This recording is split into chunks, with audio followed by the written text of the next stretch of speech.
Et bonjour à tous et bienvenue, une fois n'est pas coutume, dans un nouvel épisode de Bye Bye Patron, le podcast de l'immobilier, de la liberté et des gros billets. Ce sera le dernier épisode de 2023. On accueille Maxime aujourd'hui. Et donc, avec Maxime, on va voir son parcours hallucinant. Il a brûlé toutes les étapes. Il a lancé son premier business dans l'immobilier à 17 ans. Donc, on va voir comment il a monté une conciergerie de villa de luxe dès son plus jeune âge, comment il a pu faire plein d'argent en crypto, en perdre une grosse partie, mais comment ce qui lui restait a pu l'aider pour la suite de son aventure entrepreneuriale. On va parler chasse immobilière et également marchand de biens, parce que maintenant c'est son activité principale, toutes les spécificités des marchands de biens, notamment tout ce qui est urbanisme, comment on trouve, est-ce qu'il vaut mieux se concentrer sur les terrains, sur des grosses maisons. On va voir tout ça ensemble avec Maxime. Je vous l'ai dit, je sais plus si je vous l'ai dit, mais c'est le dernier épisode de l'année, donc vous aurez eu un épisode quoi qu'il en coûte toutes les semaines cette année, dernier épisode de 2023. Ça m'a fait super plaisir d'être en votre compagnie, même si c'est parfois via invité et d'autres fois c'est juste via les retours que je peux avoir. Merci beaucoup, c'est grâce à vous que je continue. J'espère que l'épisode de la semaine dernière, le triple épisode, enfin l'épisode avec le trio gagnant en la personne de Jérémy et Paco, il vous aura plu. On a eu pas mal de bons retours. Voilà, c'est vrai qu'on a quand même mis les moyens, le studio incroyable. Moi, j'ai fait un petit aller-retour à Paris et Dieu sait que ça me coûte. Hein. Ça me coûte de prendre le métro, en plus en période de Noël. Mais ça m'avait fait très très plaisir. Je vous fais une petite parenthèse. Je vais essayer de faire court là ce matin. Parce que déjà l'épisode il doit paraître pour demain. J'ai un fidèle auditeur en la personne de Angus Barbet qui a écrit un livre suite à, en fait il avait entendu que j'avais écrit des livres, et oui j'ai écrit des livres, ils sont disponibles sur Amazon, et il a sorti son livre, il me l'a envoyé, donc merci, qui s'appelle Full Metal Mindset. Donc Angus il est militaire et il nous explique un peu ses principes militaires pour transformer sa vie quotidienne. J'ai lu à peu près la moitié. Très intéressant, et puis voilà, ça c'est un retour concret quand je l'ai dans les mains, le livre, il me l'a dédicacé, il me l'a envoyé, merci beaucoup. C'est vraiment un retour concret de ce que peut apporter le podcast à certains d'entre vous. D'autres vont sur des gros projets, me les racontent, me les expliquent, parfois me les montrent. Et là, voilà, c'est du concret. Ça me motive chaque jour que Dieu fait à vous enregistrer des podcasts. Et même là, en la période de Noël, j'en ai enregistré encore 2 excellents, dont un avec un invité qui est déjà venu et que vous m'avez redemandé. Donc voilà, pour me soutenir, vous savez comment faire. Allez, vous avez 4 possibilités. Il y en a une, c'est mettre une note sur Spotify. C'est pas cher, c'est gratuit, c'est vite fait. Ça, c'est la plus simple. Boum, petite étoile. Deuxième moyen, un peu plus compliqué, mettre une note sur Apple Podcast. Faut un peu trifouiller dans le menu des podcasts. Mais voilà, j'ai 170 notes pour à peu près 150 épisodes. Donc vous voyez que le ratio il est pas extra. Mais je sais que c'est compliqué et puis tout le monde n'est pas sur Apple Podcast. Après, si vous voulez vraiment soutenir le podcast, allez sur le podcast privé. Vous soutiendrez surtout vous. La boîte à billets, des gros épisodes avec Marco qui va arriver sur Marco qui est passé notamment d'une Twingo à une Ferrari, et puis maintenant là il a 2 voitures Aston Martin, et je crois qu'il a acheté une Audi RS6 si je dis pas de bêtises tout récemment. Donc voilà, il nous explique sa technique. L'épisode il va paraître très bientôt, et puis après on a eu des épisodes sur les PLU, sur les travaux, sur les subventions, sur l'expert en bâtiment, sur le banquier, tout ce qu'il vous faut pour être un bon investisseur. Voilà. Le lien, comme d'hab, dans la description. Et si vous voulez vraiment encore plus soutenir le podcast et encore plus vous soutenir, vous pouvez bien sûr rejoindre une de mes formations ou rejoindre le Club Invest. Merci à ceux qui ont pris la formation podcast. Ils ont vu le retour que ça a pu apporter à Jérémy, Paco et moi. Certains ont pris la formation podcast parce que ça change la vie, et elle est toujours en promotion jusqu'à la fin de l'année. Hop, je le coupe le 31 décembre. Je coupais la réduction le 31 décembre.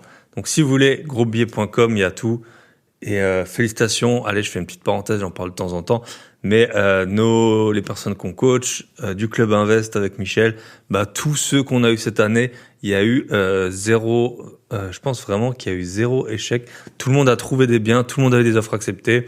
Il y en a, en fonction de quand est-ce qu'ils sont arrivés, ils n'ont pas encore signé, mais tout le monde a trouvé des biens.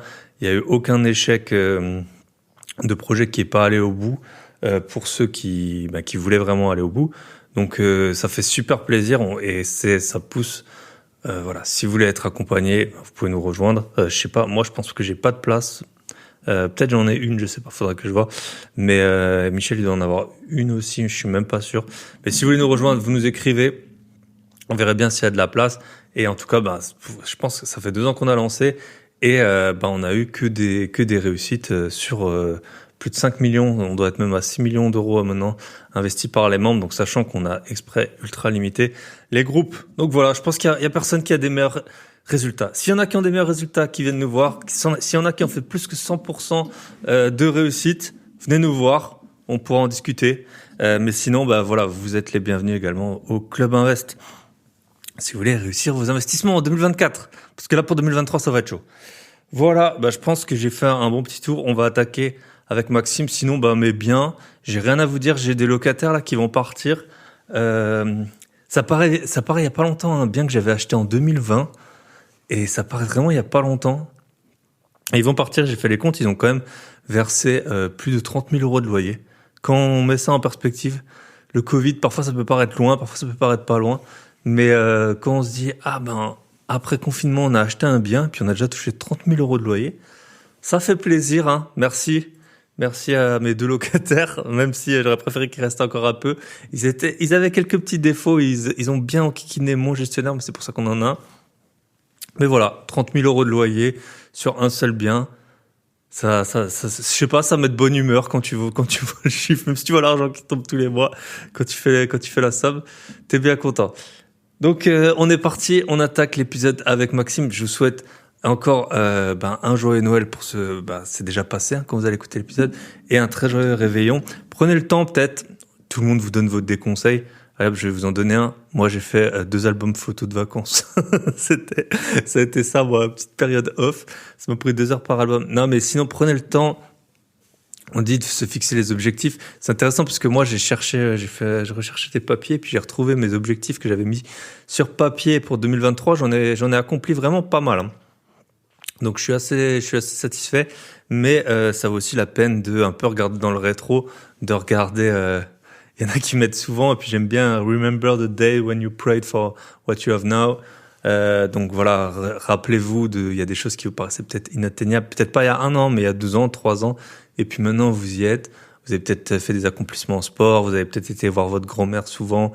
Voilà, prenez le temps pour souffler un tout petit peu sur 2023. Par exemple, Angus, il a écrit son livre, il l'a publié, félicitations. Voilà, prenez le temps un peu de gratitude. Ça fait du bien. On en veut toujours plus souvent. Enfin, souvent, on en veut beaucoup plus.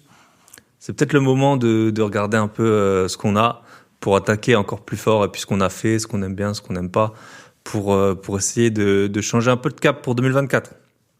Voilà, on attaque l'épisode. Je vous souhaite une très bonne écoute.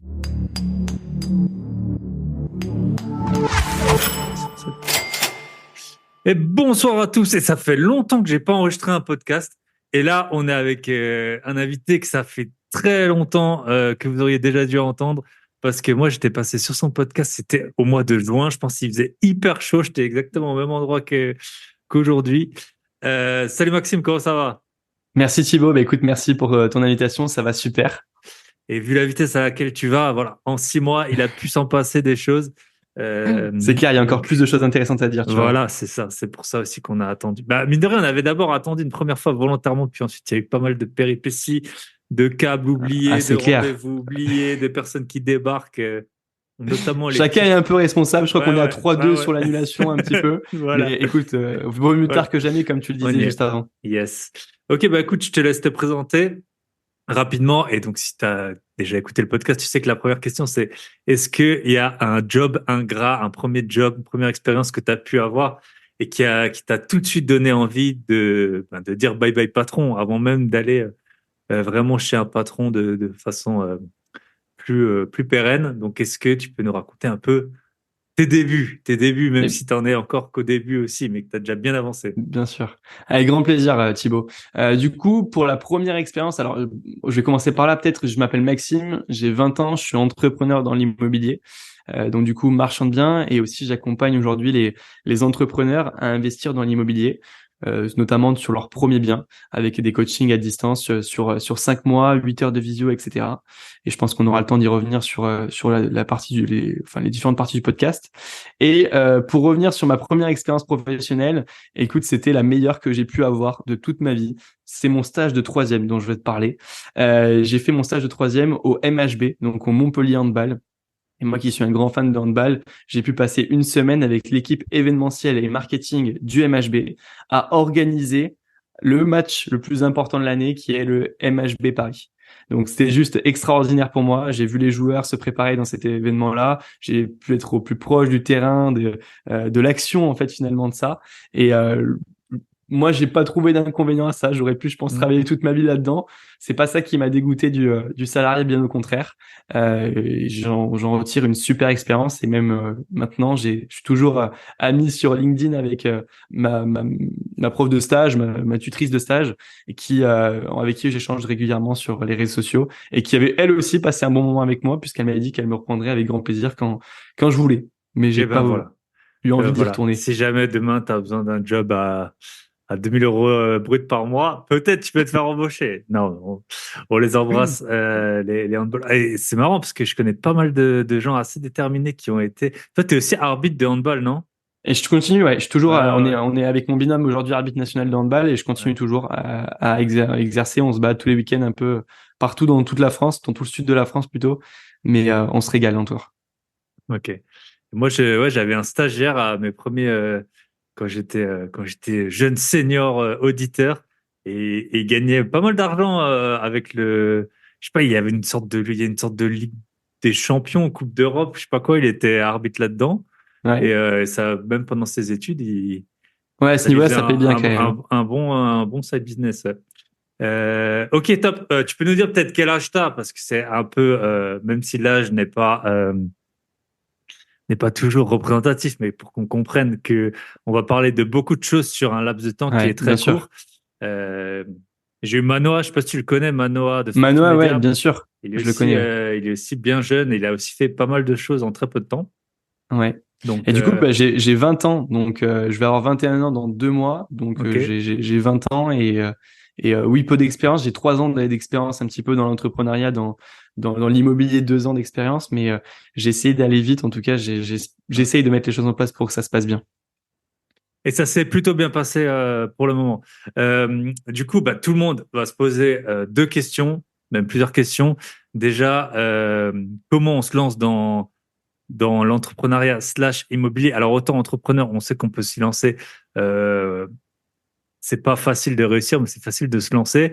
Autant dans l'immobilier, en général, soit on a de l'argent qui est tombé parfois un peu naturellement, soit de la famille, soit l'auto, soit des choses comme ça. Soit depuis quelques années, il y a pu avoir une source alternative de richesse inespérée qui tombe du ciel et où beaucoup de gens ont perdu beaucoup d'argent, y compris nous deux, même si on en a gagné un peu plus qu'on en a perdu. Euh, Exactement. donc ouais, comment on se lance peut-être on va parler ouais, de l'immobilier tout de suite. Ton premier lien avec l'immobilier, c'était la conciergerie. Exactement, ouais. Quand j'avais un peu moins de 18 ans, quand on a eu cette idée-là, on sortait de la crise sanitaire dont il faut pas dire le nom là. Quand on est sorti de cette crise sanitaire-là, je vois un article sur Midi Libre, donc qui est le journal local d'où j'habite, et je vois qu'il y a plus de 287%, et j'en souviendrai toujours toute ma vie de ce chiffre-là, de réservations sur Airbnb. Les réservations Airbnb explosent puisque on est toujours dans la crise sanitaire et que les voyageurs n'ont pas envie d'aller dans un hôtel où ils vont être proches d'autres personnes, etc., de mettre un masque obligatoirement, de pas pouvoir se baigner à la piscine, de pas pouvoir aller au restaurant, à l'hôtel, etc. Donc, il y avait beaucoup de contraintes. Et du coup, je vois qu'ils ont de plus en plus envie de louer des logements. C'est Et vrai que ça a l'air loin maintenant, mais l'expérience dans les hôtels, elle était super dégradée ah mais c'est clair. Mais parce on s'est pas que rendu compte de ce qu'on a vécu. J'ai l'impression que en fait c'est comme ça, on en a on parlé oublie là trop vite. récemment. C'est comme Ouais, c'est comme les anciennes copines, hein, parfois. Pas moi, hein, mais parfois les gens retiennent que les bons moments, font abstraction des mauvais. Euh, Et donc, d'ailleurs, j'ai passé un peu de temps à l'hôtel pendant cette période. Et l'hôtel était pas cher. Donc, euh, donc voilà. Mais effectivement, l'expérience était hyper dégradée. Plus, il y a eu le télétravail qui a un peu tout changé. Des gens qui exactement, ont commencé à louer des biens pour travailler. Donc, c'est ça exactement. qui t'a Ouais. fait un peu le déclic, je pense. Et c'est ça, et on s'est dit que moi, mes parents, ils avaient loué l'année auparavant leur maison avec Airbnb pendant qu'on était en voyage aux États-Unis et ils avaient vécu que des galères. Et donc, en fait, j'ai lié un petit peu les deux idées. Je me suis dit, mais une conciergerie, c'est sûr que ça fonctionnerait sur le secteur. Et puis, la barrière à l'entrée, elle est très, très faible. J'avais du coup gagné un peu d'argent en crypto-monnaie, on y reviendra après. Et du coup, j'ai investi un petit peu d'argent dans cette société-là. Je crois qu'on avait mis 10-15 000 euros au départ. J'ai investi jusqu'à 25 000 euros dans la société, mais c'était vraiment rien. C'était juste l'histoire de faire un site internet et de commencer à démarcher, faire des flyers. Et donc là, on a eu une énorme période de prospection avant d'avoir notre première villa. Quasiment 6 mois, il s'est passé, où on a démarché tout ce qu'on pouvait démarcher finalement comme villa. Et la première villa qu'on a, c'est une villa assez luxueuse.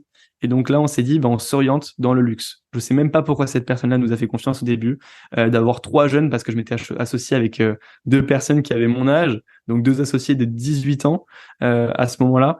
Et je sais même pas pourquoi elle nous a fait Alors que confiance, moi, mais en j'ai tout une cas, locataire mineure, là, enfin, quelqu'un qui a postulé quand elle était mineure. ouais. Heureusement, ça a changé juste entre le moment où elle a postulé et le moment où elle a signé le bail, mais sinon, ça me posait pas mal de problèmes d'un point de vue juridique d'avoir, elle peut pas signer son bail et tout ça. Donc, Ouais, ses parents, c'est rien qui sont rien que responsables. quand Ouais. toi, quand t'es bailleur, déjà, Ouais. tu te poses la question. Donc oui, forcément. T'imagines, Bah, là, bravo, en tout ils cas. nous ont filé une baraque qui valait 4 millions d'euros au quartier des Boîtes à Saint-Gély. Pour ceux qui connaissent, c'est juste à côté de Montpellier. C'est la rue de la Paix au Monopoly, comme on dit. Mhm. Chez nous, c'est vraiment un super quartier, un super secteur. Et ils nous ont fait confiance directe. On a accepté toutes les conditions. On a un peu baissé notre caleçon, hein, pour l'avoir, cette baraque-là. Et je me souviens qu'on a eu un entretien avec elle où elle nous demandait, est-ce que vous proposez des cours de yoga? Est-ce que vous proposez des petits déjeuners? Et en fait, tout ce qu'elle nous a dit, on a dit oui. Et Ok. après, on a appliqué ça. Ouais. On n'a jamais dit non à quelque chose. On s'est dit, il faut qu'on ait cette première baraque parce que c'est ça qui va nous lancer. Et en Mhm. effet, après, quand on allait voir les autres maisons et qu'on a dit, bah voilà ce qu'on a en portefeuille. Donc j'avais celle de mes parents en premier, qui était une belle maison, et j'avais cette maison-là au quartier des Votes, qui était une très très belle maison, assez luxueuse. Et ils ont dit, ah ouais, quand même, s'ils ont réussi à avoir ces deux baraques-là, Mhm. c'est qu'ils sont censés pas être mauvais. Mais pour autant, on n'a encore rien fait. Et on a lancé la première année avec 5-6 baraques, je crois, je m'en souviens plus, mais très peu finalement, mais avec un taux horaire assez intéressant puisque les baraques se louaient entre 7 et 10 000 euros la semaine. Donc, Ok. quand on prend 30% de conciergerie de cette somme-là, c'est plutôt intéressant. Ok. Il y a une blague comme ça où quelqu'un va voir, il veut que ça. Je sais plus trop l'histoire, mais c'est en gros quelqu'un qui veut marier son fils.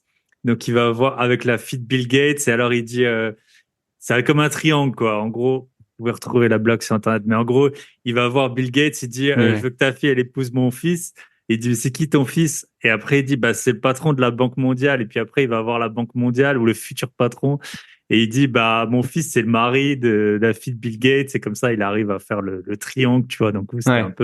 c'était un peu ça. Tu prends la maison un peu à toutes les conditions. Et puis, et ça se fait beaucoup dans tout ce qui est les formations. J'ai des amis qui travaillaient, notamment avec des fonds européens et tout. Tu vas former des gens, tu as des consultants et tout. Et en fait, c'est hyper basé sur l'historique et sur les formations que tu as déjà données, pour en avoir des nouvelles, d'avoir des nouveaux contrats et tout. Donc, c'est, lancer Et- la boule de neige, c'est ça. Et parfois, eh ben, Exactement. faut se faire violence ou alors Ouais. bosser gratuitement. Ah ben là, on a bossé plus que gratuitement parce qu'on avait perdu de l'argent, je crois, à la fin. Sur cette baraque-là, on était à 8% d'honoraires de conciergerie alors qu'on était de base à 30. À Ah ouais. 8% d'honoraires de conciergerie, ménage compris. Alors c'est une baraque qu'on louait 10 000 euros la semaine, donc ça nous payait juste le ménage, les 8%. Donc ouais, on a dû perdre de l'argent avec tous les trajets qu'on a fait puisqu'on s'est pas payé sur la première année, évidemment. On n'a pas compté notre temps, donc forcément, si on fait un vrai calcul financier, on a perdu de l'argent sur cette première baraque-là. Mais elle nous a permis de nous lancer et Voilà, d'en d'avoir le avoir une dizaine propriétaire et après tout. par la suite. Ok. Et ça, tu as déjà arrêté l'activité maintenant, donc 3 ans plus J'ai tard. arrêté l'activité exactement 2 ans et demi. Ouais, c'est ça. On a fait 3 saisons, donc 2 ans et demi plus tard, pour des raisons où on s'entendait plus forcément avec mes associés. On avait différentes ambitions. Moi, je voulais vraiment accélérer et me dire que cette conciergerie-là, elle sera à un niveau national un jour. Et c'était pas leur ambition à eux. Ils étaient l'un en école de journalisme et l'autre en fac de droit, pardon. Et du coup, ils avaient pas forcément envie de développer cette activité-là. Mhm. Je me sentais seul à porter le projet et pour des bénéfices qui étaient pas encore Qui était super quand même divisé intéressants. par 3 aussi. Pas exactement parce que j'ai 80% des parts de la société, Ok. donc au début on divisait les bénéfices de chaque saison par 3, mais Mm. après par la suite si on développait au national etc, j'étais Mm. quand même actionnaire majoritaire et c'était intéressant, mais je me voyais pas développer seul ce projet-là et en parallèle de ça j'ai fait d'autres rencontres qui m'ont fait amener vers d'autres projets. Ok. Et tu as un point de vue sur... moi, j'ai pas de conclusion. Enfin, ça, je pense que ça dépend énormément des zones, des types de biens. Mais j'ai l'impression que la relation conciergerie et hôte, enfin, hôte propriétaire de l'appartement, il y a quand même un qui gagne plus. Enfin, elle n'est pas équilibrée à 100%. Donc, je veux dire, il y en a quand même un qui a plus intérêt que l'autre. Euh, je sais pas quel, tu vois, ça Ouais, je serait quand comprends même ce que un tu veux méga dire. hasard fortuit que, en fait, ça tombe juste bien le temps que tu gagnes en déléguant une conciergerie, c'est pile voilà, le manque à Hmm. gagner des frais plus, forcément, souvent, c'est un peu moins bien, pas moins bien, enfin, t'es moins derrière, enfin, ton concierge, il va être moins derrière. Toi, tu l'as dit au début, tu avais une maison, je suppose qu'elle était super bien gérée. Après, quand on a 10, tu vas peut-être pas essayer de remplir la nuit qui manque ou d'optimiser constamment le bien parce que c'est juste humainement pas possible de, Mais ton voilà, niveau de d'avoir, qualité sur une conciergerie, il diminue progressivement par rapport voilà. à ton nombre de biens. C'est un modèle qui n'est pas scalable, qui est duplicable. Et donc, toi, tu peux embaucher un nombre de personnes par bien que tu peux avoir, mais c'est pas scalable si ce n'est des boîtes à clés, donc de baisser en qualité et de répondre moins forcément aux personnes. C'est pour ça qu'à chaque fois que je vois quelqu'un qui a un modèle de conciergerie, j'ai du mal à trouver où est-ce qu'est est la vraie rentabilité du, Hmm. du, du projet. Et alors, on était quand même à un niveau intéressant au niveau du chiffre d'affaires, etc. Mais pour le coup, on ne pouvait pas en vivre à 3 avec juste une saison qu'on faisait. On pouvait pas en vivre à l'année, quoi. C'est pas une Ok, activité qui était assez rémunératrice pour ça. ok. Et si toi, tu avais 30 biens et que tu en lançais 5 en, en courte durée, est-ce que tu délèguerais à une conciergerie? Non, je délèguerai pas une conciergerie, j'automatiserai tout. Après, ça dépend des types de biens, mais si j'ai des biens type style T2, tu vois, à Montpellier ou au Hmm. centre de Nîmes, proche de certains monuments historiques pour du tourisme et en même temps avec une cible professionnelle, je pense que je délèguerai à 100% la gestion avec une personne de confiance qui fait le ménage, qui potentiellement fait d'entrée-sortie, etc. Mais par contre, je garderai la relation client parce que je sais la gérer. Mais par contre, honnêtement, pour rien au monde aujourd'hui, je relancerai la LCD parce que le taux de rentabilité par rapport au taux d'emmerde qu'il y a, il est mais juste énorme et c'est se créer un second job. Alors il y a beaucoup qui accompagnent sur ça, qui de manière automatisée, on peut l'automatiser au maximum, mais je trouve qu'à chaque fois qu'il y a un problème, la charge mentale, elle revient quand même sur les personnes qui gèrent ces problèmes-là et c'est souvent il faut être prêt à l'accepter. Il faut être prêt à Hmm. accepter que c'est limite un second job au début et si c'est le cas, bah, tant mieux. Moi, c'est un truc que je suis pas prêt à faire. Donc, pour l'instant, c'est vrai que je relancerai pas de LCD, même à 15% ou 20% de rendement. C'est pas mon truc que Hmm. je kifferais faire. Je kifferais faire des logements un peu atypiques pour des gros séminaires et tout, parce que je vois qu'il y a un manque énorme sur mon marché. Donc, tu vois, on est en train d'étudier ça avec ma mère. Mais pour le coup, des plus petits biens en location courte durée avec des petits locataires, entre gros guillemets, c'est pas quelque chose que je ferais. Yes. Par contre, depuis peu, grâce à notre cher État, depuis quelques semaines, on sait que donc en fait, tu peux avoir jusqu'à 5 taxes sur un bien hors revenu. Hein, donc et en fait, ceux qui ont délégué aux conciergeries, souvent ils ont échappé à la. Donc nous, je salue, on a un membre là qu'on accompagne. Alors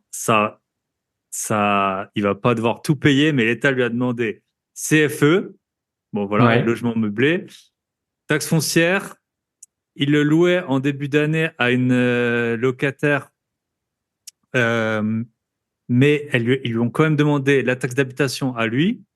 Ok. Ensuite, il l'a mis en LCD, donc sur chaque nuitée, taxe de séjour. Et je sais pas, ils ont quand même pas trop compris que c'était de la LCD, donc taxe sur les logements vacants, il a pris également. Donc les 5 en 2 mois, 5 impositions réclamées sur un logement. Bon, il va pas C'est toutes les énorme, hein. payer, mais c'est Ouais. incroyable. Et ça, c'est hors revenu. T'as pas encore touché 1 euro et t'as déjà payé 10 000 balles ou 15 000 balles de notaire quand t'as acheté l'appartement, dont la grosse partie va à l'État et le reste va dans le Q8 ou la RS6 du notaire. Donc voilà. Non, mais c'est la beauté de la France, c'est pour C'est qu'on ait de ça. belles écoles, une Oui, oui. sécurité, etc. Il y a quand Et même oui. tellement d'avantages. Voilà. Et surtout la retraite des aïeux, hein. Si vous m'écoutez, je ferai un épisode spécial. Où va l'argent de nos impôts? Eh bien, écoute, je serai le Bon, premier à l'écouter avec grand plaisir. bref. Ok, la conciergerie, donc ça, je pense, le gros point qu'on peut en retirer, c'est quand même si vous cherchez une activité secondaire, parce qu'il y a plein de personnes Mm. qui ont déjà un emploi. Voilà, toi, t'es bien lancé, on va parler maintenant un peu de la crypto, mais ta vie, elle fait que ça peut changer, tes besoins, ils peuvent changer et tout. Mais en tout cas, c'est vraiment un emploi enfin, une activité avec très peu de barrières à l'entrée, qui prend beaucoup de temps, mais qui peut quand même être une bonne source de revenus complémentaires et quasi immédiate. Par Ben, en contre, fait, c'est même pas le temps que ça prend, mais c'est la charge mentale et la disponibilité qu'il faut avoir. Et hmm, c'est ça qui m'a le plus dérangé, c'est qu'il faut être constamment disponible. Le nombre de fois où je me suis couché dans mon lit à 23h30 et que le téléphone sonnait et qu'il y avait une baraque à 30 minutes de chez moi qui n'arrivait pas à mettre la clim, mais comme le mec, il a payé 1 200 € la nuit et que s'il n'y a pas la clim, c'est une catastrophe, bah, je faisais l'aller-retour et j'allais hmm, lui allumer la clim parce qu'il suffisait d'appuyer sur un bouton pour l'allumer et qu'en fait elle fonctionnait très bien. Donc le nombre de fois où on a eu ça, hmm. c'est dur, c'est difficile. C'est le moment où soit on arrive à éduquer ses locataires, ce qu'on n'a pas réussi à faire, soit on arrive à sous-traiter, à déléguer, soit on arrive à s'en foutre un petit peu et Mhm. c'est peut-être le mieux. C'est ça, bah, j'ai eu, alors il s'en fout pas, mais j'ai eu Florent Richard, gros Ah oui, exploitant de LCD.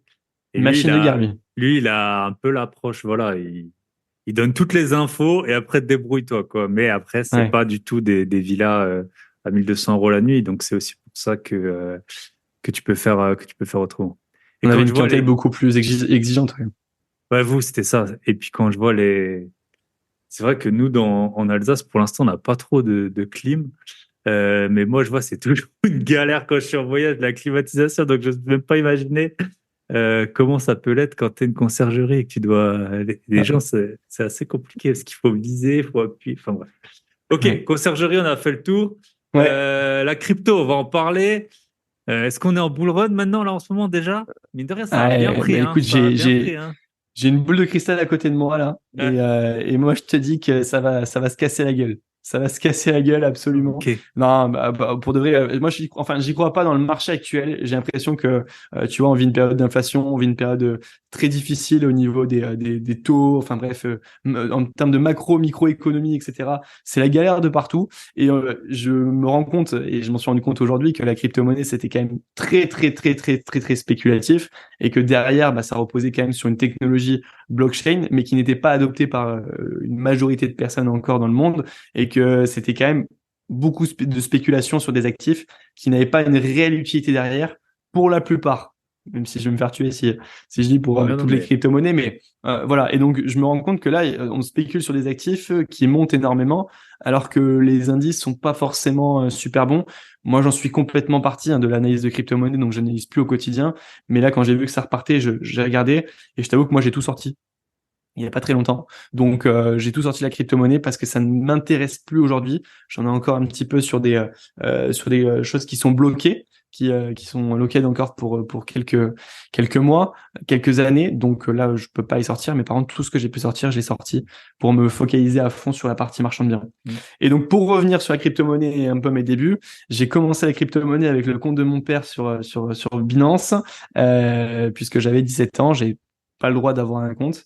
J'ai commencé avec 1 200 €. J'ai tradé un petit peu, donc parié sur la montée ou la baisse d'une crypto-monnaie. J'ai gagné pas mal d'argent sur ça avec l'effet de levier.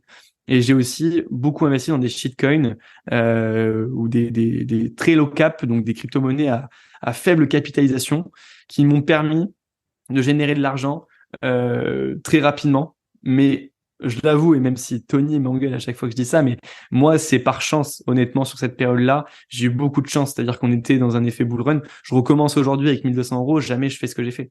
Puisque, honnêtement, tout montait, il suffisait d'être patient, d'avoir quand même un minimum de stratégie, et ça faisait de toute façon que repartir. Toutes les crypto-monnaies explosaient les unes après les autres, et il suffisait de sortir au bon moment, et puis de reprendre de l'argent. Et puis, j'étais aussi pas mal dans des serveurs Discord, donc on nous annonçait des whitelists, etc., où je faisais partie. Et à chaque fois, j'étais au bon moment, au bon endroit pour générer de l'argent. Et du coup, en 1 an et demi, j'ai gagné en bénéfice. Alors, j'ai gagné un peu plus de 300 000 euros et j'ai perdu aussi beaucoup d'argent. C'est ce qu'il faut dire, c'est que ça va dans les deux sens très rapidement. J'ai reperdu à peu près 200 000 euros et donc j'ai pu sortir. Et c'est là où je trouve que j'ai été plutôt intelligent et c'est ça qui m'a permis de me lancer dans la vie active, c'est de sortir 100 000 euros sur une société holding pour après pouvoir investir dans l'immobilier. Voilà. Yes. Pour le parcours, un petit peu en crypto-monnaie, j'ai rien de fabuleux, hein. Je passais 10-12 heures derrière le PC, j'allais plus trop en cours, alors on était dans la période de la crise sanitaire, donc c'était pas forcément très problématique, mais c'était pas forcément le mieux non plus, quoi. Il y avait peut-être mieux à faire que d'être derrière un PC, analyser des courbes toute la journée. Même si aujourd'hui, ça m'a quand même servi en gestion du risque et gestion financière de la volatilité qu'on peut avoir sur un investissement ou sur un pari boursier, comme j'aime le dire du coup. Euh, donc, ça m'a servi, j'en tire des bénéfices monétaires notamment pour avoir commencé, mais aussi sur l'aspect gestion du risque, gestion du stress, où maintenant ça m'a bien servi.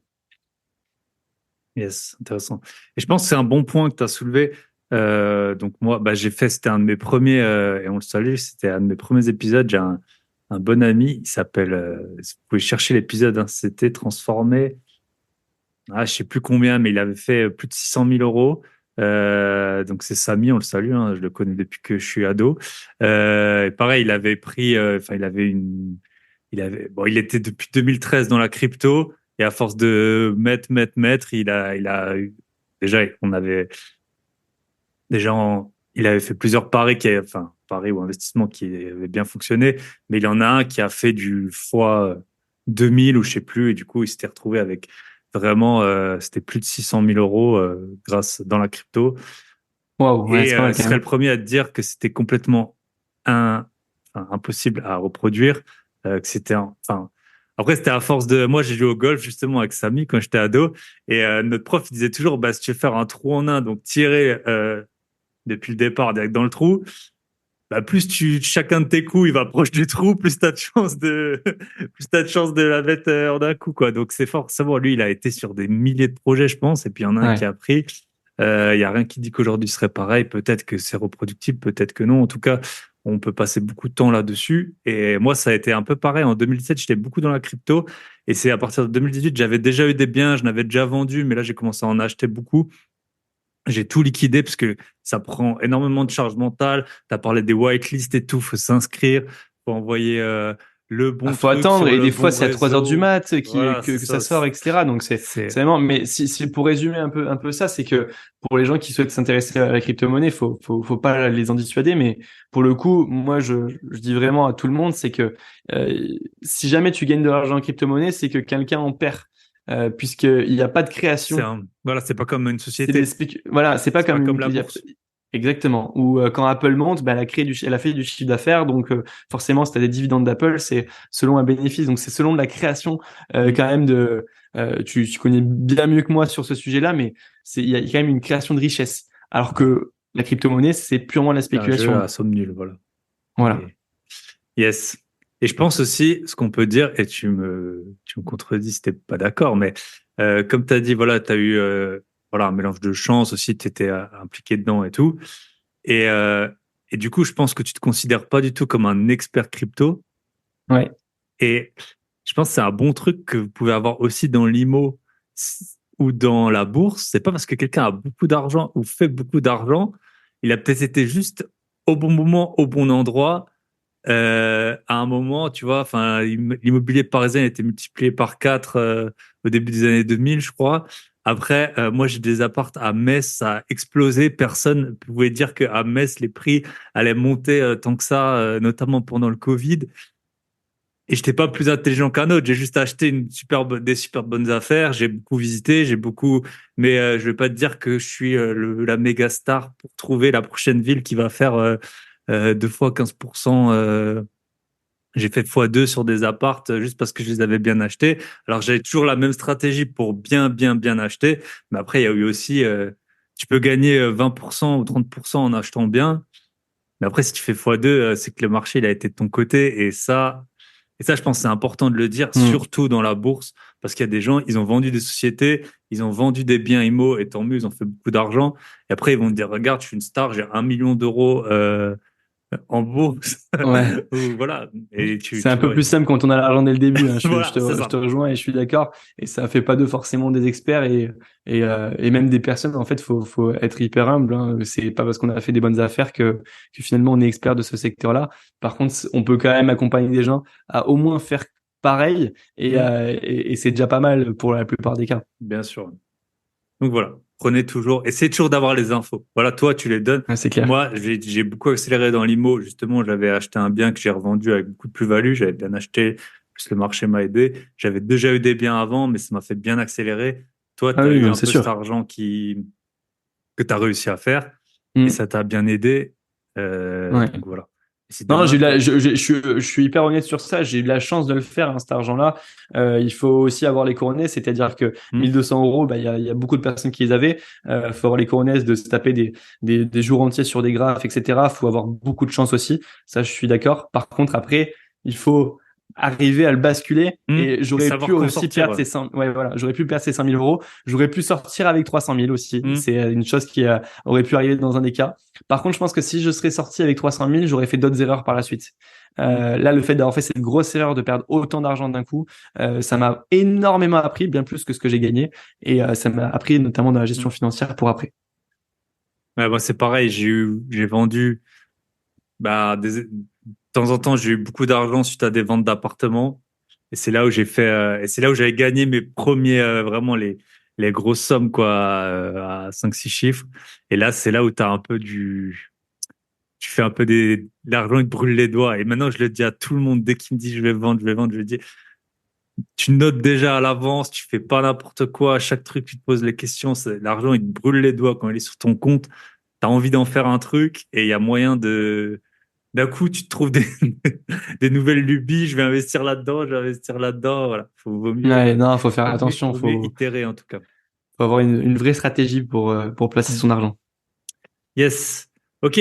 Du coup, bah, qu'est-ce que tu fais? T'as plus de conciergerie, t'as plus de crypto, retraité à 20 ans. Là, ça va être ça le titre de l'épisode. Maxime, retraité à 20 ans. Non, non, non, non, non, on va pas raconter n'importe quoi, des bêtises aux gens non plus. Mais du coup, à ce moment-là, donc je suis en école de commerce, donc à 18 ans, ça dure 4 mois l'école de commerce. J'y trouve pas du tout ma place. J'ai la plupart de mes potes avec qui je m'entends bien, on passe 4 jours du lundi au jeudi à savoir ce qu'ils vont faire de leur week-end, la soirée du jeudi soir et après leur week-end, et qui passent 2 jours à récupérer finalement de ces soirées-là. Donc je suis pas du tout dans ce mood-là. J'ai déjà une copine depuis mes 15 ans, donc avec qui je suis toujours et que j'embrasse très fort, qui est un énorme pilier pour moi. Donc je suis pas du tout dans le même mood qu'eux et je me dis que j'ai la chance de m'être payé mon année d'école, donc je le dois à personne et je dis j'arrête maintenant. J'arrête aujourd'hui. Je crois qu'on est le 5 ou le 6 janvier. Je venais de reprendre après les fêtes de Noël et je me dis je suis pas du tout fait pour ça. Et puis j'avais fait une rencontre il y a quelques semaine auparavant, je crois que c'était première semaine de décembre, j'avais rencontré Mickaël Suito, le fondateur de Green Living, donc une société d'investissement clé en main en locatif sur Montpellier et sur Nîmes. Donc on avait ce secteur-là de chasse et il me dit, ben moi j'ai pas mal de leads clients, mais j'ai pas le temps de gérer les leads clients, de gérer les chantiers, de gérer aussi la partie chasse immobilière. Par contre, tu as un super profil, ça m'intéresse. Moi, je m'intéressais à ce moment-là bien à l'investissement locatif. Et il me dit, écoute, si t'es chaud, je te forme sur la chasse immobilière et c'est toi qui prends ça. Et moi, je lui dis, OK, avec grand plaisir, mais il n'y a qu'une condition, c'est que je sois ni salarié, ni apprenti, ni alternant, quoi que ce soit, je sois à mon compte. et donc qu'avec ma société holding que j'avais créée avec pour la crypto-monnaie, et ben que je puisse te facturer des prestations d'accompagnement, de prestations de services, etc. sur ce que tu fais. Il m'a dit Banco, ben moi au moins je suis gagnant puisque je te paye que si je rentre de l'argent. Donc on avait une solution un peu gagnant-gagnant comme ça. J'ai été chasseur pour lui pendant 18 mois. Je suis même passé responsable chasse un peu à la moitié, où j'ai eu jusqu'à deux chasseurs pardon sous ma responsabilité. Un troisième alternant que moi j'avais sur ma boîte en perso sur la holding, puisqu'à ce moment-là j'avais lancé le podcast aussi. Mais du coup, voilà, focus sur la chasse immobilière. On fait un peu plus de 30 projets en 18 mois, donc ce qui est plutôt pas mal. Et je me rends compte même qu'il y a certains projets qui pourraient passer en marchand de biens, où les personnes qui les prennent n'ont pas forcément d'intérêt sur ça, mais ils pourraient diviser, ils pourraient optimiser, etc. Et c'est comme ça que je me dis, mais les biens qu'on trouve, franchement, on trouve des pépites. Pourquoi j'en ferais pas un ou deux moi-même?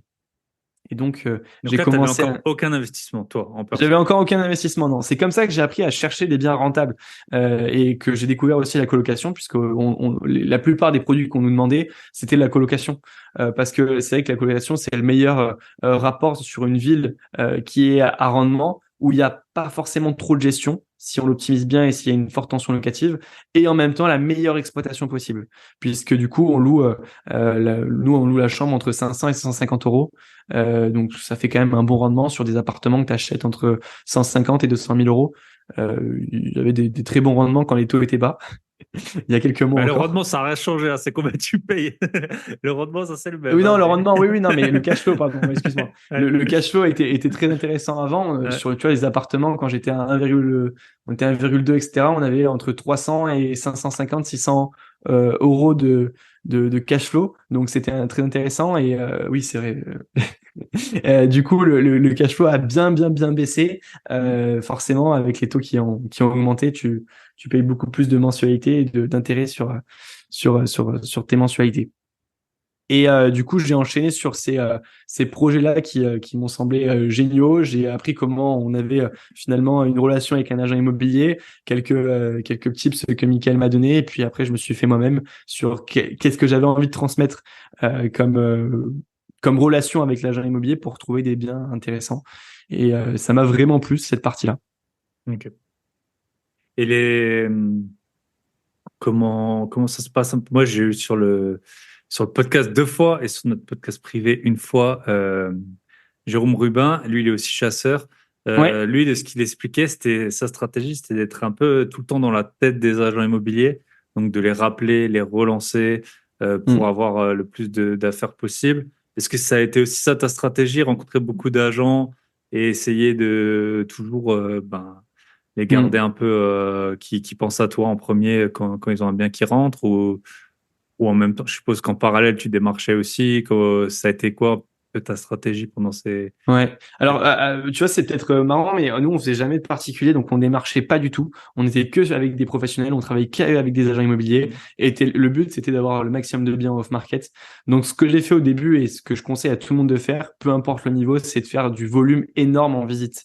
C'est-à-dire que aller en visite, faire des visites même pour rien, qui servent à rien, avec des biens trop chers, des biens qui sont bien au-dessus du marché, qui n'ont pas d'intérêt, qui n'ont pas un rendement locatif intéressant et se rendre compte parce que c'est là qu'on a le plus d'expérience et qu'on travaille un petit peu notre manière d'appréhender un bien, notre relationnel avec un agent immobilier.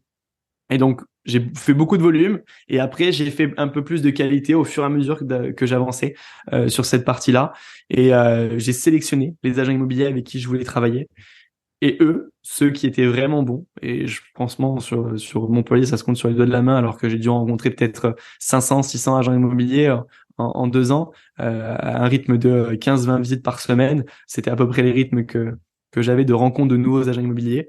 Et ben, sur le doigt de la main, je peux te compter que il y en a 10, grand maximum, 8, 9, qui sont très très bons et que je relance tous les 15 jours. Tous les 15 jours, même maintenant que j'ai quitté Green Living et je fais du marchand de biens, je les relance toujours parce qu'ils ont bien compris comment je fonctionnais. Ils ont bien compris comment je travaillais. Et il y en a 2 ou 3 avec qui j'ai fait 4-5 opérations pour Green Living, quoi. Donc, quand ils avaient compris ce qu'on voulait, à chaque fois qu'ils m'appelaient, je savais que c'était pour une bonne opportunité. Ils m'appelaient pas pour rien, ils m'appelaient pas souvent. Mais quand ils m'appelaient, c'était pour une pépite, comme on dit, et comme on essaie de les trouver, ou en tout cas quelque chose qui rentrait absolument dans les critères de recherche de nos clients. Yes. C'est aussi ce que je préconise, faites du volume, faut faire du volume, même peu importe ton objectif. C'est sûr que la bonne affaire, tu vas pas la trouver.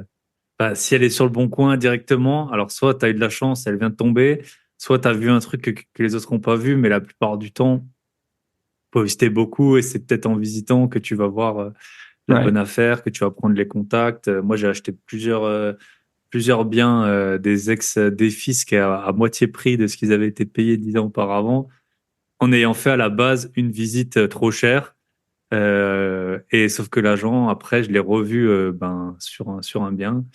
Et puis, en fait, vu que je l'avais déjà rencontré, puis on connaissait des personnes en commun et tout, ben, ça allait super vite. Et après, Ouais. il m'en a proposé plusieurs. C'est une relation commerciale finalement l'agent immobilier. Faut arriver à avoir un atome crochu. Tu vois, moi ça passe principalement aussi avec le hand. J'ai pas mal d'agents immobiliers, je me suis rendu compte, qui faisaient du hand ou qui étaient fans de hand, etc. Et avec qui je m'entendais bien. Et ça passe par des atomes crochus qu'on crée. Alors la barrière de l'âge, elle a beaucoup joué en ma défaveur au début. Et après j'avais un petit jeu, c'était que je demandais quel âge la personne me donnait. Et comme je suis assez jeune, elle avait assez de facilité à me donner quand même un âge. Et elle me disait soit entre 25 et 30 ans. Et maintenant toujours, il me donne toujours pareil le même âge. Alors je garde la barbe pendant quelques semaines pour que je sois un peu plus vieux. Mais du coup, à chaque fois qu'ils me donnent cet âge-là, je leur dis, eh ben écoutez, entre vous et moi, on gardera cet âge-là. C'était le petit jeu que j'avais avec eux. Et pour revenir du coup sur l'agent immobilier, le but c'est de créer une relation pour moi long terme saine et en même temps gagnante-gagnante. C'est-à-dire que l'agent immobilier, il faut lui apporter quelque chose. Il faut être réactif, il faut être professionnel. C'est ce qui va vraiment attendre d'un chasseur immobilier, qu'il y ait une réponse très rapidement. Moi, après chaque visite, je faisais un topo à l'agent immobilier.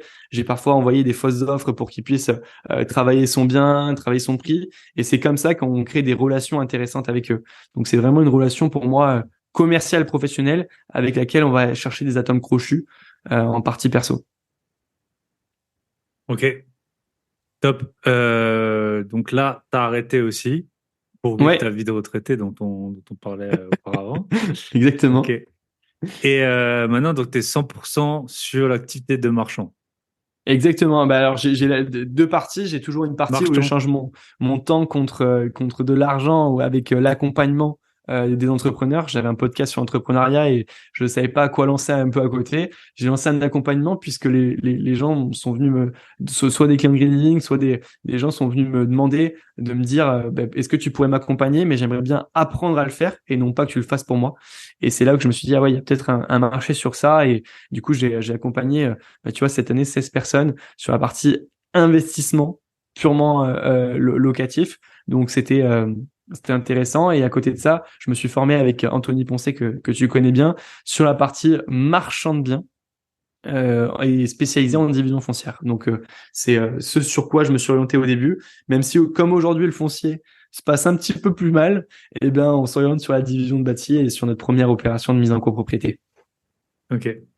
Bah, tu peux nous raconter, je pense, Tony, beaucoup de gens le connaissent. Alors déjà, pas tout le monde, bien sûr, de mes auditeurs, mais beaucoup le connaissent. Par contre, c'est vrai que moi, j'ai lu notamment son livre qui s'appelle, je pense, Riche de AB liberté. Invest, ouais, Riche de Enfin, Liberté, le c'est ça, ouais. blanc, là, le petit, qui explique justement la division de terrain. Est-ce que tu peux peut-être en dire plus? Donc, toi, tu as fait des opérations qui sont clôturées, tout ça, enfin, où tu es déjà sorti et tout ça. Ouais, on a fait Euh, plusieurs opérations. Alors, j'ai fait des opérations donc en division foncière. La première en mise en copro qui est sous compromis. Une opération en division foncière, en gros, c'est d'avoir un bien, donc d'avoir une maison, par exemple sur une grande parcelle, et de diviser en plusieurs lots. Donc, on va créer des terrains à bâtir sur cette maison-là. Et donc, il y a beaucoup de choses à regarder, et c'est pour ça que c'est pas facile à trouver, puisqu'il y a notamment les règles d'urbanisme qui se durcissent de plus en plus avec les PLUI, etc. Là, on galère vraiment sur ça. Tu vois, j'ai une opération qui est tombée à l'eau vendredi à cause de ça. J'avais un rendez-vous à l'urbanisme et elle est tombée à l'eau parce qu'ils m'ont dit, bah non, mais maintenant, on prend aussi le COS de la surface bâtie, donc le coefficient d'emprise au sol de la surface qui est déjà bâti sur le terrain. Il faut lui laisser les 20%, etc. Donc, c'est une opération qui tombe à l'eau puisque c'est plus possible. Et du coup, sur ces opérations-là, on vient créer du terrain à bâtir.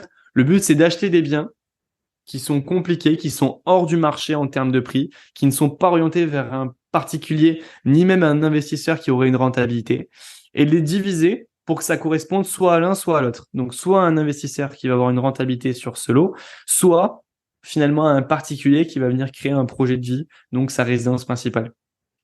Pour l'expliquer le plus simplement possible. Et nous, on est spécialisé donc avec mes associés sur la partie sans travaux. Donc, on ne réalise aucun travaux sur le bâti, ni même sur le terrain. On ne fait pas construire. On dépose des documents d'urbanisme.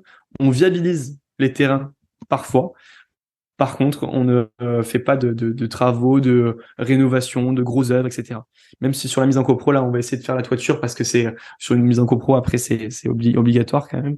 Elle est à reprendre et c'est pour ça qu'on l'achète pas cher.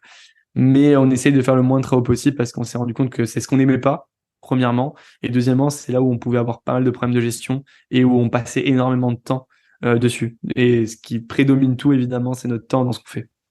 Yes. Ouais, c'est ça, c'est que tu peux, l'avantage de la division de.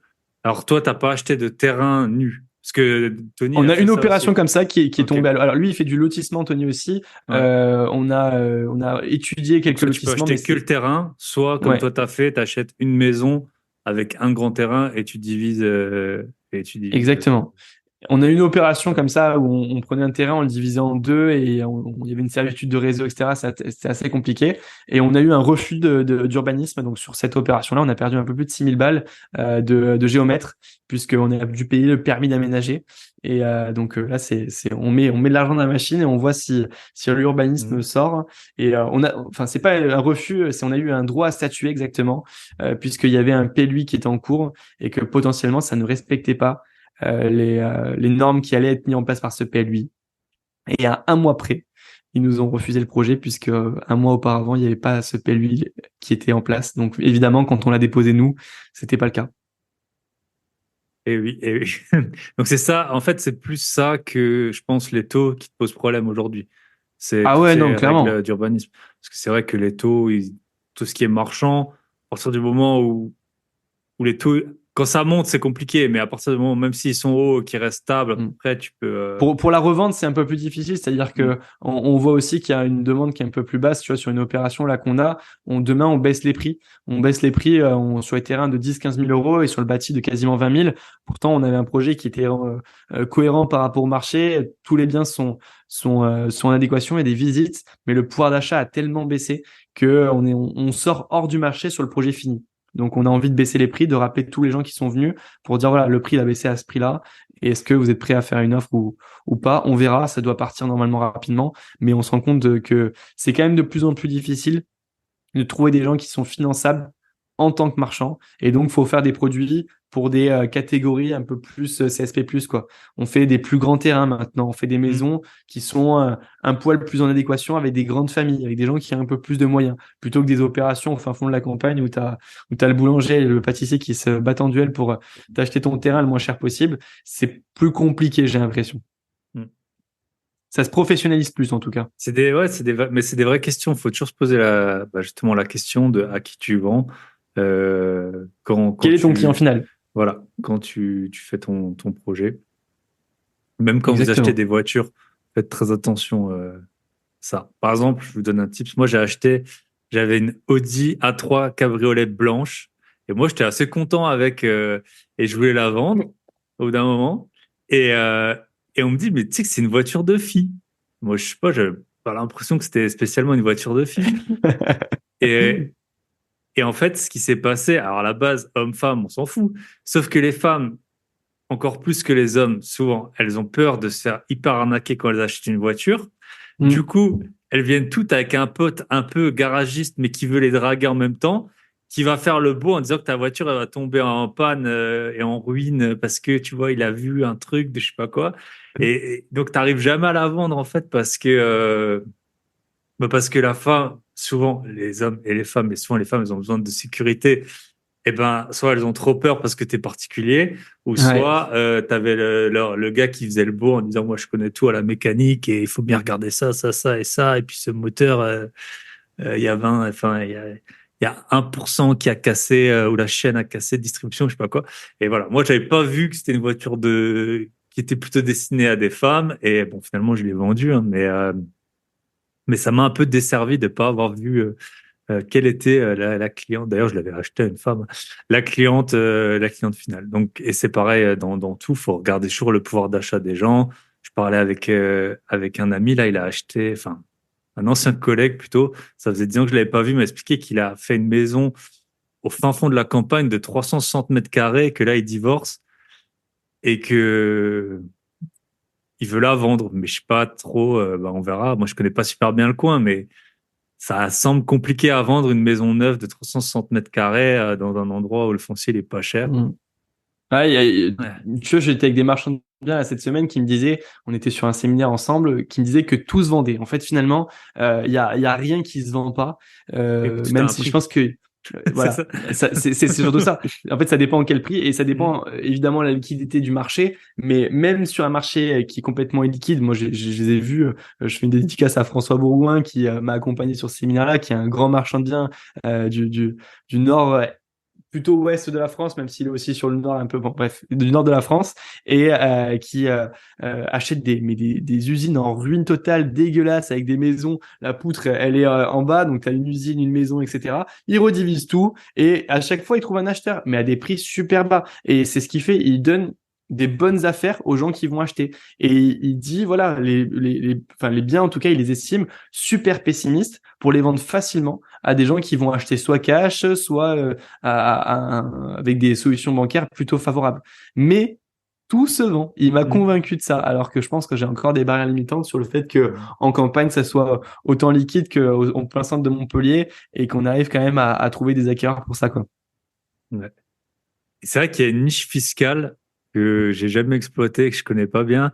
Mais je crois que si tu vends un bien immobilier à moins de 15 000 euros, il y a un truc comme ça, tu payes pas de plus-value. Je sais plus, je connais Ah, je plus connais trop, même mais pas. c'est un montant. Je suis pas sûr du tout du montant, je l'ai jamais fait.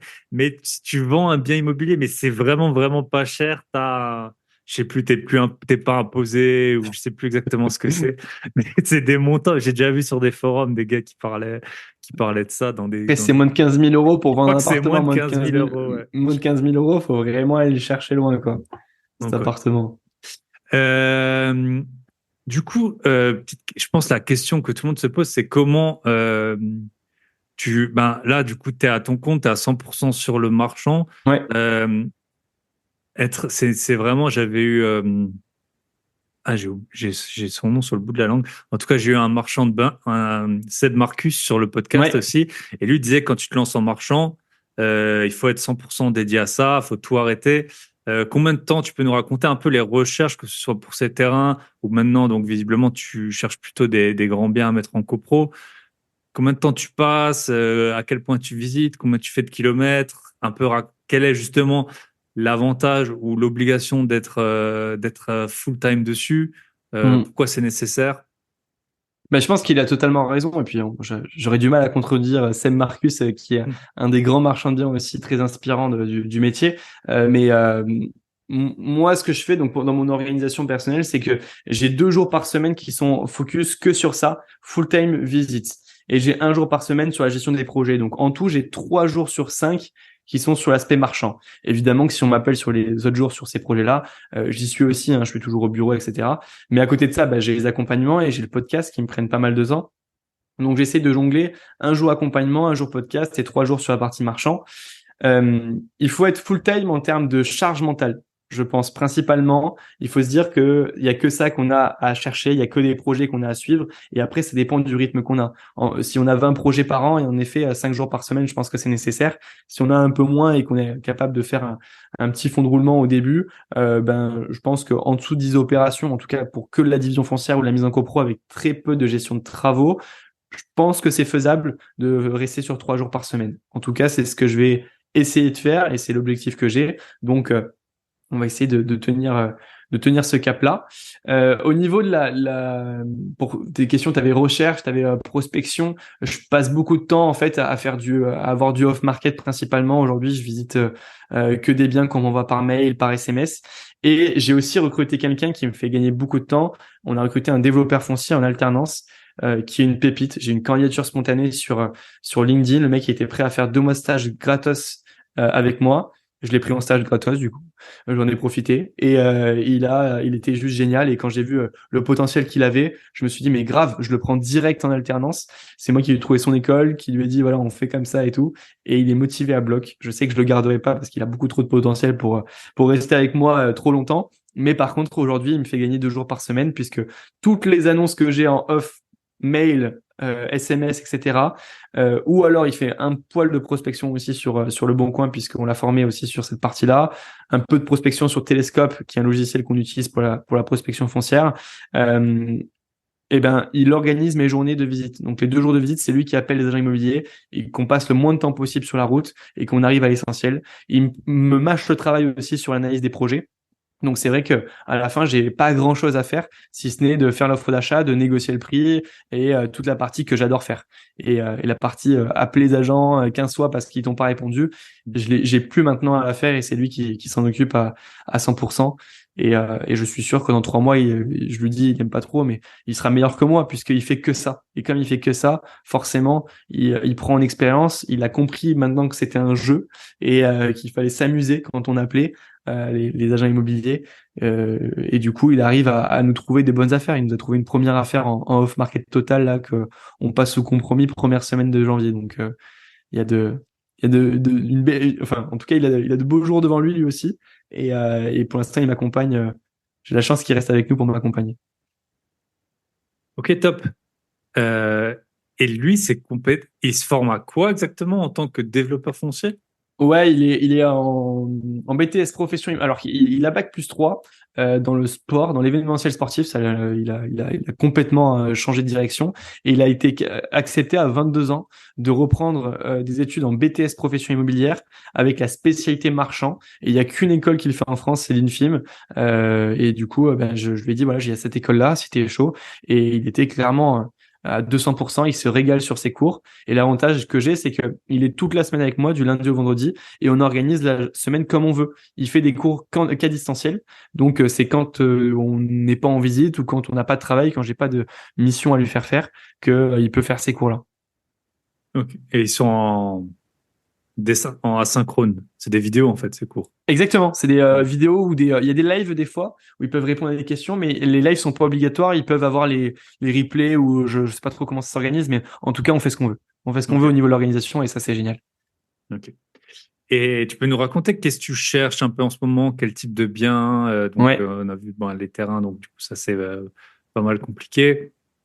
Du coup c'est quoi? C'est des grandes maisons, c'est Ouais, des. on va avoir des granges, des grandes maisons, des choses qui sont facilement divisables et que tout le monde recherche. Par contre, plus que jamais, maintenant, on essaie d'acheter pas cher. Donc, on fait des offres assez agressives, voire très, très agressives.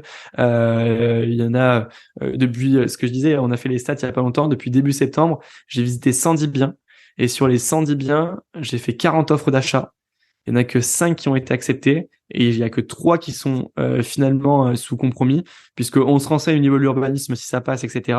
Mais évidemment, quand il y a un règlement un règlement de lotissement sur un secteur et que l'agent immobilier nous le dit pas et on doit signer normalement le compromis demain et que j'ai appris, pareil, jeudi dernier, par mon notaire, que j'embrasse parce que c'est Guillaume là sur cette première affaire-là qui nous a évité de faire une belle connerie. On s'en serait rendu compte au moment du compromis, Mhm. mais euh, en fait, il y a un règlement de lotissement qui nous interdit de subdiviser la parcelle. Donc, on a 2 projets pour 2 raisons différentes, une purement d'urbanisme et l'autre pour un règlement de lotissement qu'on peut pas faire.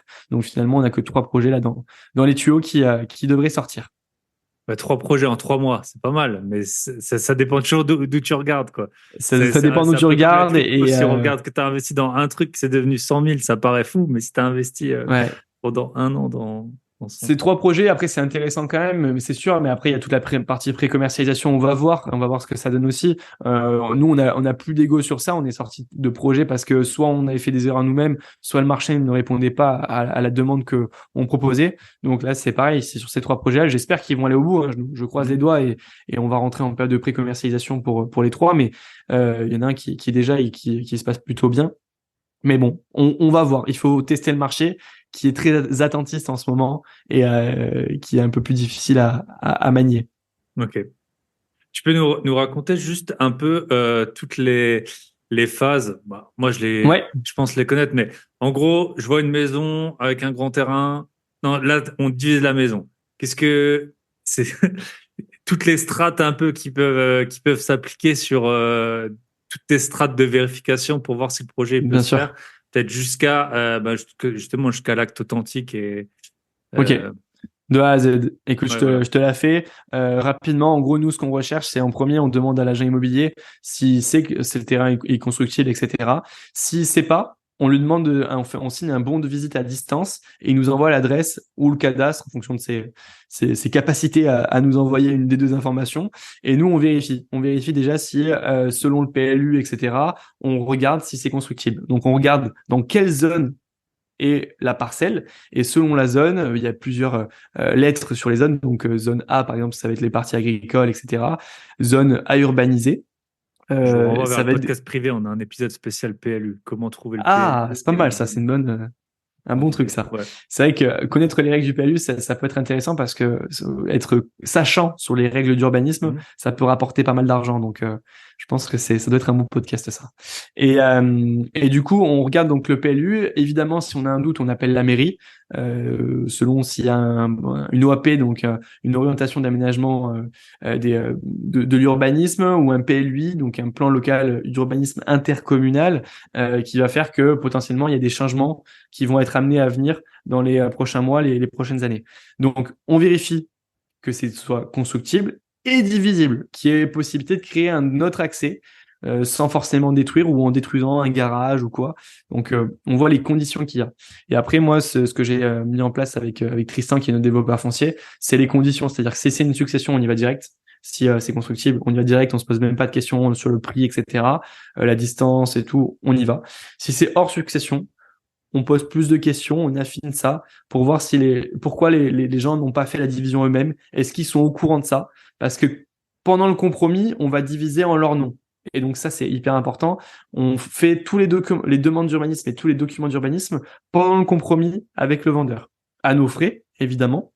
Et donc là, on fait intervenir un géomètre qui va faire un bornage du terrain en premier et qui va réaliser une déclaration préalable quand il y a un accès qui peut être complètement indépendant. Donc quand on va diviser un bien et rendre le terrain à bâtir complètement avec un accès indépendant qui ne gêne pas sur la parcelle de la maison. Ou alors en permis d'aménager quand on fait un accès qui est commun à plusieurs lots différents, donc plusieurs terrains à bâtir avec la maison ou pas. Une DP, donc c'est un mois d'instruction. On a eu là, sur le projet de Roquemort, on a eu un mois de plus parce qu'il y a des fouilles archéologiques. Et après, on a 3 mois de recours des tiers qu'on fait purger évidemment par les vendeurs.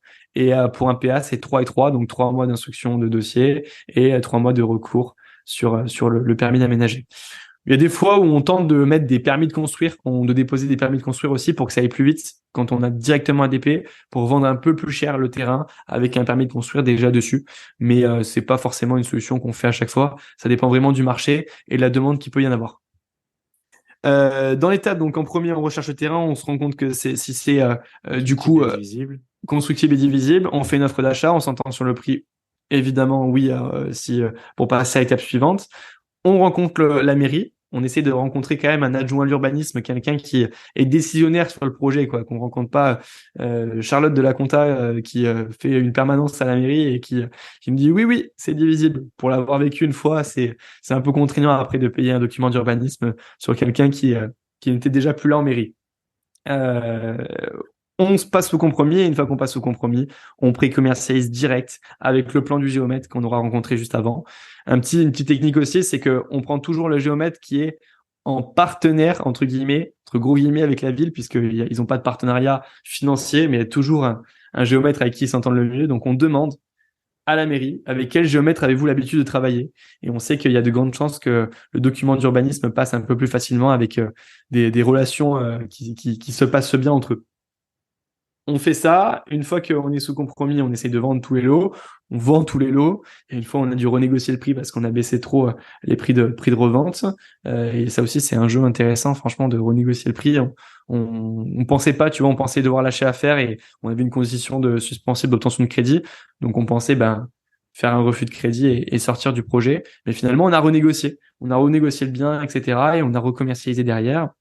Parce Et qu'en après fait, du peut-être pour coup, les gens qui sont novices, oui, tu rajoutes donc, tu peux rajouter des conditions suspensives dans les compromis. Tu peux rajouter presque ce que tu veux, mais il y en a qui sont beaucoup plus usuels que d'autres. Exactement. Et donc, toi, tu mets une condition suspensive d'obtention du crédit et cette obtention du crédit, donc ça, c'est une clause de droit commun quand tu achètes en nom propre ou même en SCI. Ouais. Mais après, tu peux mettre. En fait, toi, ta condition suspensive, ton crédit, c'est la conséquence de la pré-commercialisation où tu auras déjà vendu. Si tu vends pas une partie des lots, t'as pas de crédit. Et si t'as pas de crédit, tu peux sortir du compromis. En gros, c'est ça. Exactement. En fait, pour avoir l'obtention du crédit, nous, la banque, elle nous demandait un pourcentage de commercialisation. Voilà. Donc, ça jouait là-dedans. Par Après, exemple, en fait, admettons, la moitié des lots exactement. sont déjà vendus. Aujourd'hui, on joue un peu avec les conditions. Les vendeurs, ils ont un prix qui est affiché sur notre offre, mais ils ont surtout des conditions. Et plus la marge est faible, plus on met de conditions. Donc, on met l'obtention d'un crédit, l'obtention d'un document d'urbanisme, l'obtention aussi, enfin, un taux de commercialisation des biens qu'on peut mettre. Plus il y a de conditions, plus ils sont réfractaires, mais en même temps, plus on peut aller chercher un prix intéressant et un prix haut. Et souvent, un marchand de biens, dans la plupart des cas, en cas de division foncière ou division de bâti, etc., peut acheter beaucoup plus cher un bien que va potentiellement l'acheter un particulier. Donc c'est aussi ça qui est intéressant pour eux. Et donc même s'il y a des conditions, même s'il y a des compromis longs, parce que du coup on signe un compromis long pour faire cette demande d'urbanisme-là, 6 mois quand on n'a qu'une DP et 9 mois quand on a un permis d'aménager, ce qui est quand même court. Hein. Je connais beaucoup de marchands qui font un peu plus long et je pense que plus je vais être à l'aise avec ça et plus on aura des projets dans le pipe, plus on fera des projets un peu plus longs pour se laisser un peu plus d'air. Il y a des fois où on court un peu quand même sur les projets, là, sur les délais, où on est quand même just sur limite quand même. Et donc du coup, j'en étais sur quoi? Donc oui, donc en fait, toi en tant que marchand, tu mets tes conditions. Tu mets tes conditions, Voilà. exactement. Plus tu vends, voilà. Chaque Et c'est de la condition négociation, permet quoi. ouais, voilà. C'est de la négo, forcément. Plus, si tu dis je vous paye plus cher, mais je mets plus de conditions. Enfin, c'est comme ça. En gros, c'est un jeu. Moins il y a de Exactement. conditions, moins tu vas payer cher. Plus tu mets de conditions, plus tu vas payer cher. Grosso modo, Ouais, c'est un peu comme ça la négo qu'elle se passe, quoi. Ok. Une exactement. fois que tu as pré-commercialisé, donc là, c'est une vente ferme. C'est ferme pour Une fois, les. une fois qu'on a, donc nous, on est propriétaire à l'acte authentique. Une Ouais. fois on signe l'acte authentique, on est propriétaire de l'ensemble des lots qui sont déjà divisés. Évidemment, pour être en TVA sur marge sur les terrains à bâtir, si on divise cadastralement après l'acte authentique, on passe en TVA sur marge sur en TVA total, pardon, sur les terrains à bâtir. Donc en TVA total, c'est plus le même calcul que la TVA sur marge. Hein. Je vous laisse le faire le calcul sur certaines opérations. Ça peut être compliqué. Donc on divise avant, on est propriétaire de l'ensemble des lots et après on repasse sous acte authentique avec les différents acquéreurs de nos différents lots. Ok.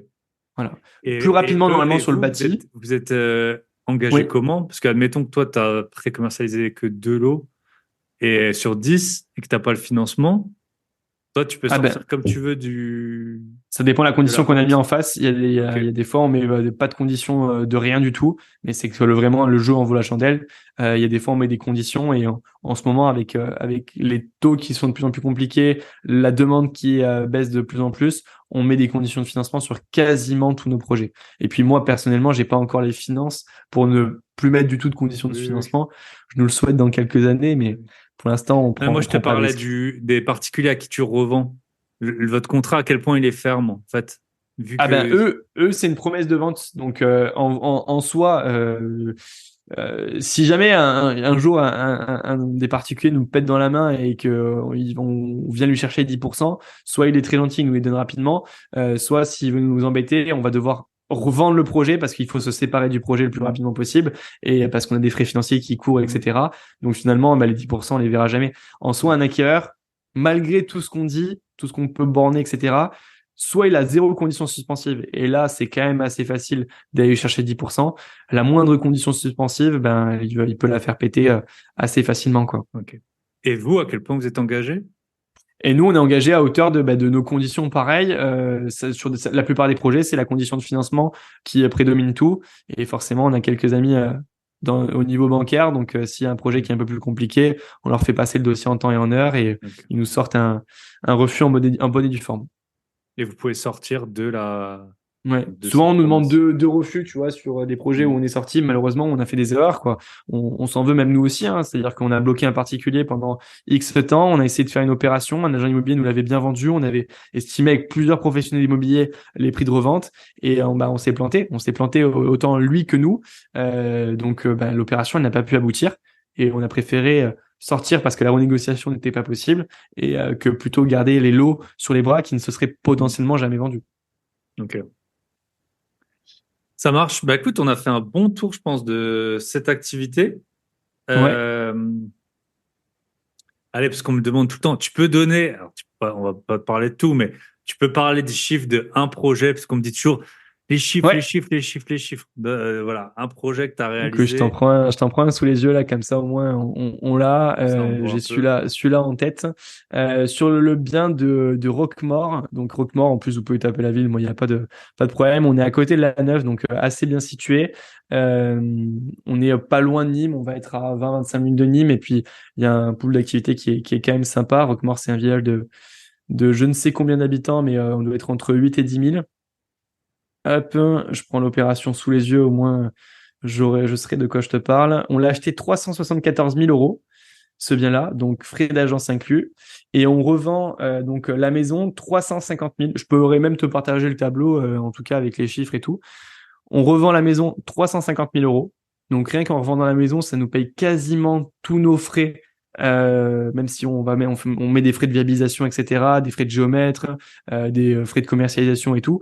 Mais en vendant la maison, ça nous paye une bonne partie du projet, Mm. à peu près 80%. Et après, on a deux terrains qu'on vend chacun, 120 000 euros chacun. Donc, on est à 240 000 euros plus 350, ce qui fait 590 000 euros de recettes totales, pour un prix de revient total à déduire de 474 000 euros. Donc il reste 120 000 euros. Il reste en gros 120 000 euros moins la TVA. En marge nette totale avant IS, on est à 114 600 euros. Exactement. Au moins, tu as un projet total. Je peux te partager un petit peu les chiffres aussi. On a des frais de commercialisation à hauteur de 24 000 hors taxes, hein, des frais financiers qui sont à peu près similaires. On a l'étude, la G1 à faire sur les terrains. Frais de géomètre, on était à 2500 euros pour ce projet. Donc une DP, hein, là c'était une DP avec trois lots, deux terrains à bâtir et une maison. Coût de raccordement extérieur, on est à 13 000 euros hors taxe pour les deux lots, alors que c'est juste à côté, mais bon, c'était un peu cher pour le coup. Et après, on a 5 000 euros pour défrichage du terrain et les accès qu'on est en train de créer. Donc 5 000 euros hors taxe pour créer les accès sur la parcelle. Ok, Donc en tout, on est, c'est ce que je te disais, à 474 000 euros, prix de revient total à déduire. yes. Donc on voit quand même, c'est bravo, hein, déjà c'est une belle opération, mais on voit Ouais. quand même que tu pars de 374 d'achat et 590 de vente, Hmm. et qu'en fait, tu as quand même la moitié qui part en frais. Il y a des frais, voilà. Frais notaires, frais, enfin, il y a tous les frais Donc possibles. ça, Et puis, donc ça, on ça se veut fait dire qu'il faut financer par bien acheter, des, quoi. C'est c'est vraiment clair. la. Oui, et puis les conditions, les taux en marchand, c'est pas les mêmes taux que Exactement. On se fait financer, nous, par des investisseurs privés.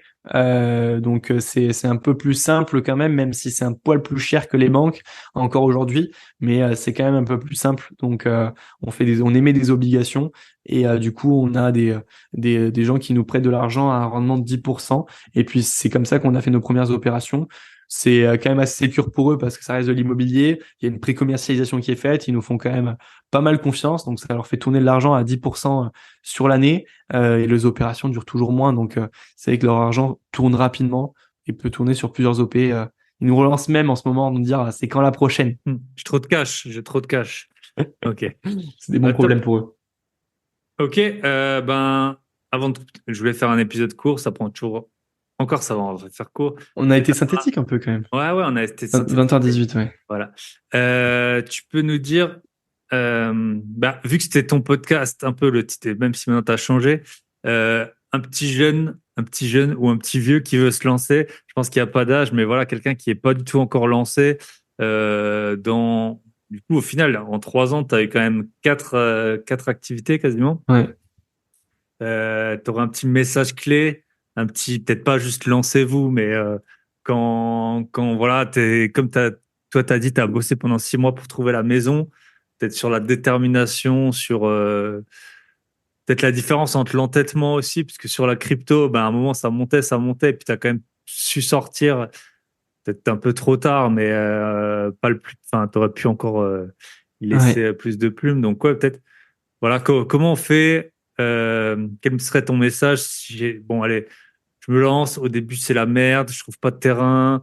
J'ai ma conciergerie. Je trouve pas de maison. Les premières que je trouve, c'est la trêve hivernale. Les mecs qui réservent pour 2, ils sont à 6. Comment on fait, tu vois, Ouais. quand on est dans Enfin, le c'est dur, dur. quoi. Ouais, voilà. Enfin, c'est dur et en plus pour la petite histoire, franchement, on allait lâcher le projet. Juste avant d'avoir cette première baraque là, on allait dire Mm. ça sert à rien, viens, on trouve tous un job d'été là et comme tout le monde, on travaille dans un camping ou quoi, mais on est lâché. Écoute, j'ai pas de grands secrets si tu veux par rapport à ça, si ce n'est de dire, je pense que le volume est le plus important. Quand on commence, quand on débute, faire plus que les autres. Et c'est vraiment dans cette, je suis intervenu dans une classe ce matin et j'ai dit ça, faut faire mieux que les autres, ça c'est sûr, c'est une évidence et ça paraît sûr pour tout le monde, mais il faut quand même le faire mieux que les autres. Et il faut faire plus en volume. Et si tu fais plus et que tu fais mieux, ben de toute façon, tu peux prétendre avoir que de meilleurs résultats que les autres. Si ce n'est de être patient, d'attendre, de réitérer. Et surtout, moi, je prenais chaque porte comme non pas un échec, mais un apprentissage de plus pour passer à la prochaine étape. Et je savais qu'on n'avait pas toutes les capacités et on n'était pas pleinement compétent pour y arriver au début, mais je savais qu'on allait y arriver aussi. Donc il y avait ce truc-là où tu es mitigé, tu sais que tu apprends au fur et à mesure. Chaque échec, chaque personne qui me disait ah bah non mais attendez, vous êtes trop jeune pour ça, bah du coup je disais plus mon âge après qui m'ont dit combien vous êtes baraque, je disais bah pour l'instant on en a 0. Mais par contre, la vôtre, ça sera peut-être la première. On le disait de manière très rigolote, etc. Mais ça inquiétait tout le monde, ça a fait tout le monde. Donc, à la fin, on disait pas, on montait pas aux personnes, on leur disait pas, on a 15 baraques non plus. On dit, bah, on est en cours de négociation sur plusieurs baraques, mais voilà, on sait pas combien on en aura cet été. On espère en avoir 5, en avoir 10, peu importe. Mais on disait pas 0. Et on peaufinait, on améliorait le discours pour être nous-mêmes pleinement convaincus que c'était bien de nous faire confiance, qu'il fallait nous faire confiance. Et finalement, ça a fini par marcher. Yes, top. Eh ben, félicitations. Si on veut te retrouver. Merci Thibaut. Eh bien, écoute, sur Instagram, maxime.vaflart, W-A-2-F-L-A-R-T, ou sur LinkedIn aussi, je suis assez actif, donc pas de souci, on peut me retrouver sur ces deux canaux-là. Bah écoute, ça m'a fait très plaisir. Et puis bah j'ai nul doute qu'on se croisera, hein. On se croisera un jour Bien à évidemment, un événement. avec plaisir. Je te souhaite plein de réussite dans tes futurs projets et